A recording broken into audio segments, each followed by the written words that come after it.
That system was kind of a modified gold standard in the sense that US dollar was fixed to gold. 1 ounce of gold got you 35 US dollars. It's now 2000, by the way. Even adjusted for inflation, that went up quite a bit. And all the other currencies in that system, they peg themselves against US dollar.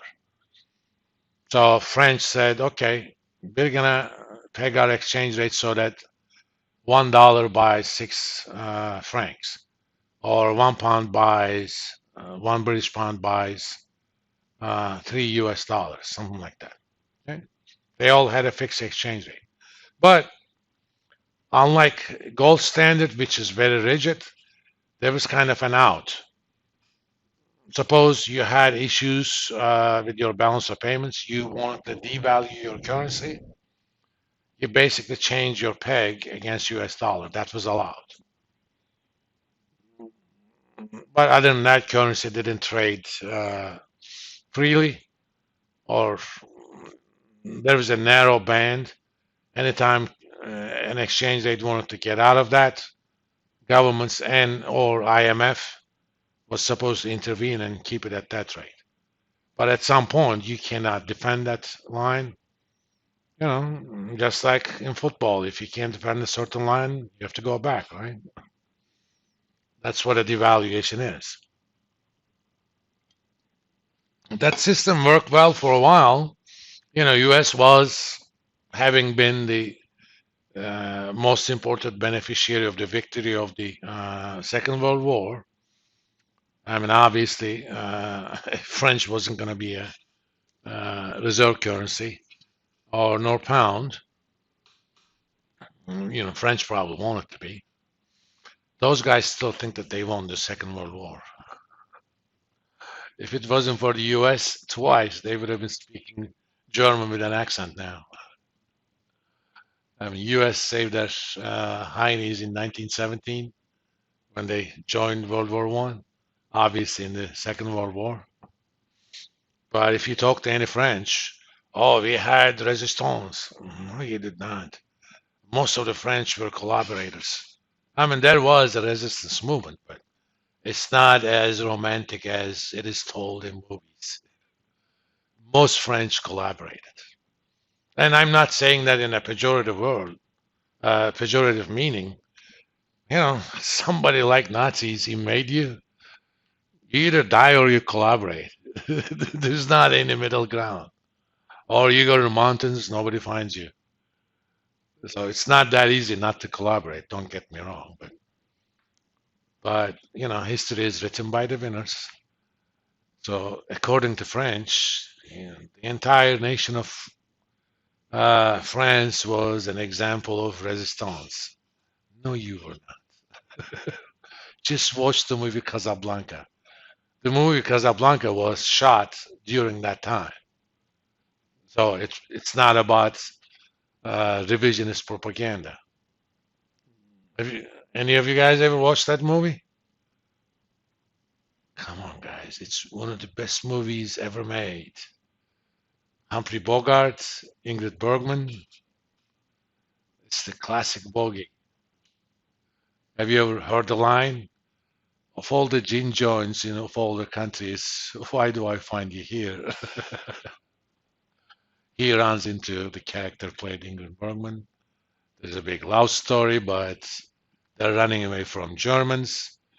So how to get them to U.S. safety, and I mean, they're in Morocco. Morocco was under the French control, were under the control of what's called Vichy France, which is the collaborating part of the France.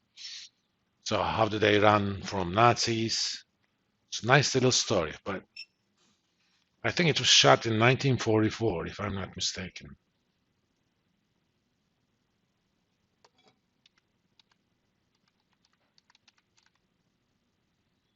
And if my keyboard actually writes, 1942. Yeah.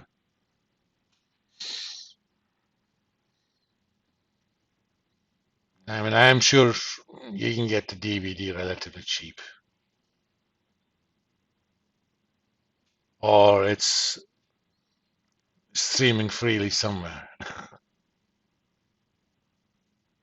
I watched it years ago. I don't. I wouldn't mind watching it again. Casablanca was one of the major metropoles of Morocco, and those days it was also known as gambling and entertainment center.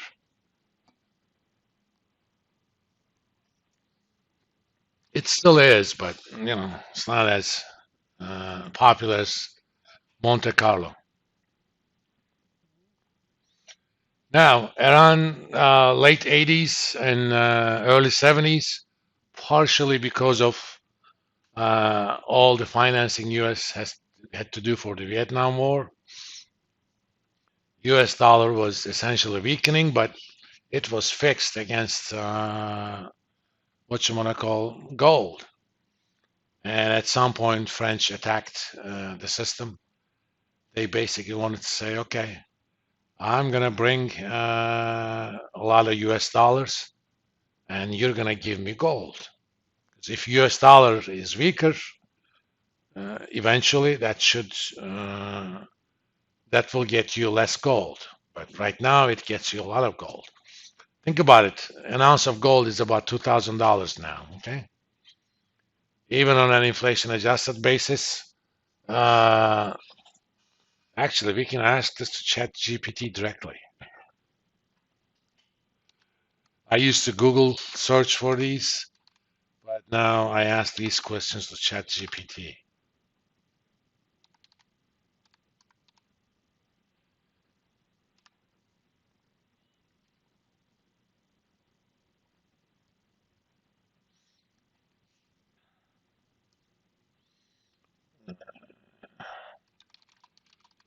What is the value of $2,000 now in 1972 dollars?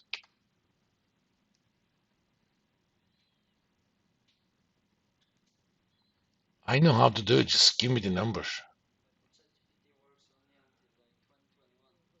I know, but that's okay. I mean, let me see.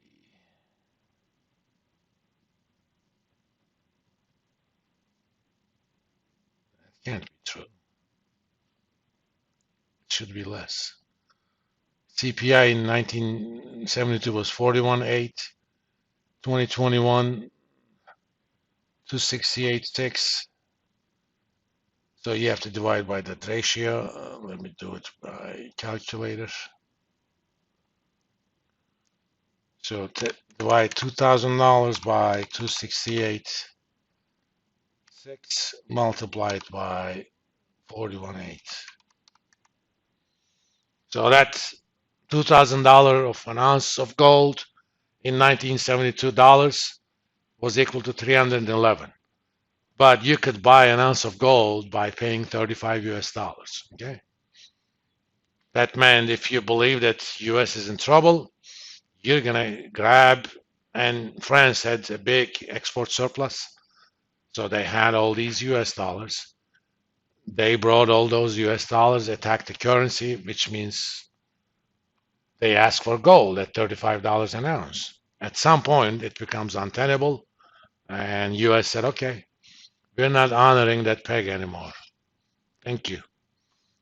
International finance, what are you going to do? Go to war with me? At that point, obviously, US had nukes. Even if it had not, you're not going to go to war with a country over just, monetary system, with a country such as US. People created wars for things a lot less. Way back when there was a soccer match or football match between El Salvador and Honduras, which are two neighboring countries of Guatemala. And there was a fight in the stands between the fans. Because of that, there was a war between two countries. But, those were two little countries that were managed by two little tin pot dictators at that point. So that sort of stuff happens, but you don't declare war to a superpower, even without nukes, over just monetary system.